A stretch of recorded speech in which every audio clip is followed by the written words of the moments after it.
Scott Brash, le cavalier le plus en forme du moment, vainqueur de la finale du Top 10 vendredi, a encore fait la loi à Genève. Le Britannique a remporté le Rolex Grand Slam au terme d'un barrage endiablé et devient le 6e cavalier au monde à inscrire son nom dans le livre du Grand Chelem.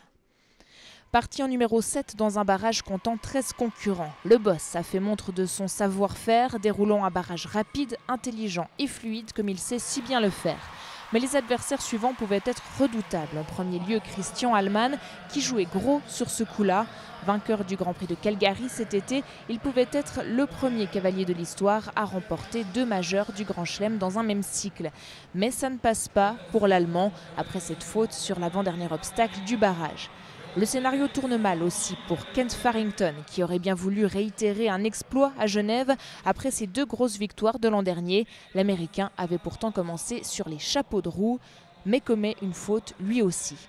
Le seul qui a vraiment fait trembler le numéro 1 mondial, c'est Roger-Yves Bost. Comme à son habitude, le Français a tout donné sur son coup de cœur de la loge avec lequel il avait gagné à Lyon récemment.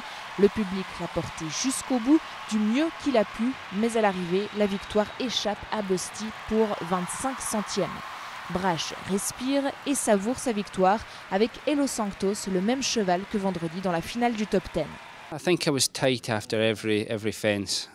Over every fence I was thinking for the next line and the next line. I tried to keep it all as tight as possible, and yeah, Santos jumped wonderful, and I must say I was sweating when Bosty was going because I thought he could beat me, but luckily he was just a touch slower today.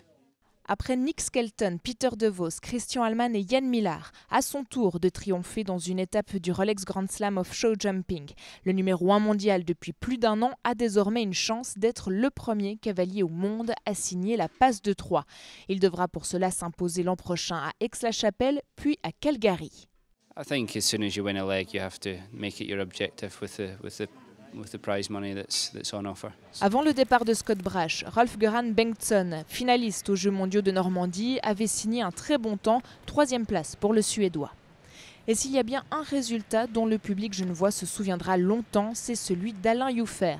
Parti en 2e au barrage, le Jurassien, basé dans le canton de Fribourg, et son excellent Vivo M, déjà double sans faute dans le Grand Prix Crédit Suisse de jeudi, se sont adjugés un magnifique 6e rang.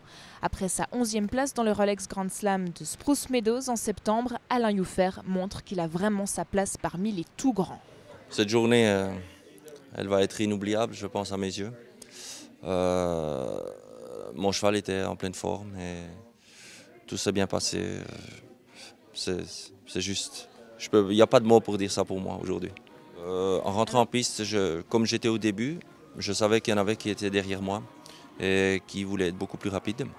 Et je me suis dit qu'il fallait que je reste sans faute et que je reste concentré, et que c'était mon jour, que je ne devais pas tout risquer pour être bien classé. Ça a fonctionné.